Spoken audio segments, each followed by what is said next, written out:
So today's video is going to be about this college student Sam Eshigoff, who took the SAT well over 20 times. And no, this guy wasn't going in there trying to get a better score for himself or something, but he was actually taking this test for other people who were apparently paying him thousands and thousands of dollars. Why are they paying him thousands, you ask? Well, this guy would pretty much go in there and clap that motherfucker every single time. He was the SAT god. And so they start out this coverage by showing a Mr. Sam getting arrested, saying how good of a kid he was back in high school, high GPA, well liked amongst his peers. He was even a varsity athlete. Typical coverage for a white criminal, I suppose. Speaking of white people, this white administrator comes in and says, well, I would actually call him a academic gun for hire. Forget the American Sniper, forget SEAL Team 6.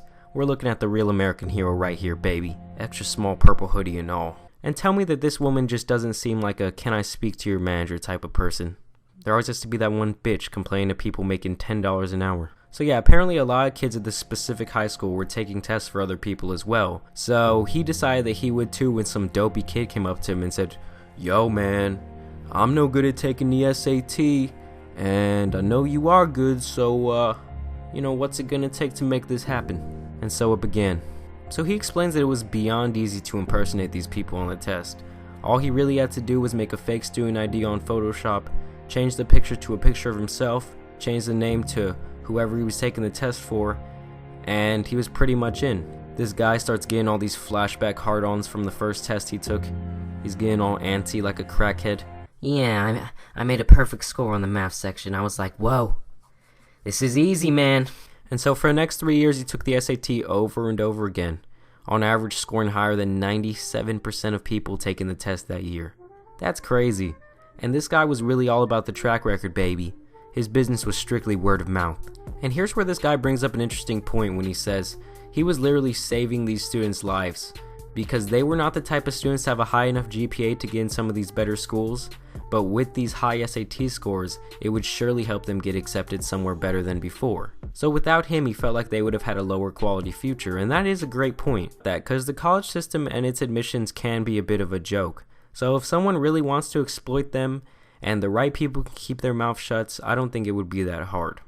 But that change of life did come with a price, as he was charging these clients up to $2,500 per test. In some cases, he was getting $1,100 tips from some satisfied customers. He's all, yeah, I don't know where these people were getting the money from. Maybe it was their parents, I have no clue. He even flew out to a couple of other states to take some of the tests. That's how good this guy was. He took the SAT posing as a female in some cases where unisex or foreign names were involved. And he just keeps going on and on about how easy it was to cheat the system. You come in, you meet the proctors, who in his words were people who had no business proctoring this test, just cafeteria staff and such. They verify your name with the school ID and that's pretty much it. You're in. And in the next scene it flashes to the president of the Educational Test Service, aka the guy responsible for the security on this bitch. So sir, do you believe the SAT is easy to cheat? I don't believe so. We only caught around 150 cases this last year. And the reporter just calls him out like, yeah, out of the ones that you actually caught. Absolutely, he says. And that's pretty much it. He's not even surprised that this guy could get in and take the test over 20 times. He's like, yeah, if Mans had a fake ID, he was getting in there. At the end of the report, they're talking about how this is becoming a major problem all across the country. People are impersonating like crazy, and that there's even brokers for this shit. You know, that's like the person setting up the deals, so these brokers are matching up clients and impersonators based on what kind of score they need.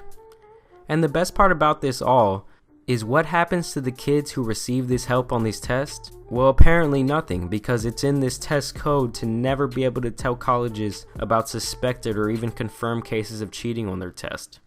That's just fucking crazy, and I can't believe that they ran this story, because it's only going to make more and more people want to cheat on this test. Personally, I don't think it's a very big deal. I'm in college, I'm not mad about it, but I could see why some people would be pissed off. What do you guys think? Do you think that this guy was wrong in this situation? I'm not too sure, but I hope you liked the video. If you did, leave a like, and always make sure to subscribe. I'll catch you guys in the next video. Y'all take it easy. Peace. Have you ever been slept on so bad every time you see a mattress it just made your ass mad, so you stayed up late night cooking up a plan just to shit on everybody when they see that you the man? I'm just saying, I was such a black sheep. I was just a nigga with a vision and some acne. I was trying to